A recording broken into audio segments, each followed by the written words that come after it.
Sir आप पिछले 3 महीने से मुझसे ले रहे हो, लेकिन आज तक आपने मुझे 1 रुपया भी नहीं दिया।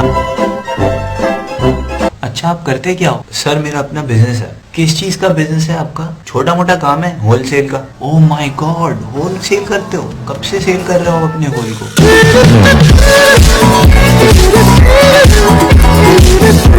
किसी दूर गांव में एक बस्ती थी जहां सस्ती थी। वाह वाह, जबरदस्त। उनकी में इतनी मस्ती थी, जितना डालो उतना हंसती थी। अरे वाह यार, क्या बात कर दी आपने, जबरदस्त। वाह क्या बात है यार आपकी। आप भी बहुत हंसते हो, उसी बस्ती के लगते हो।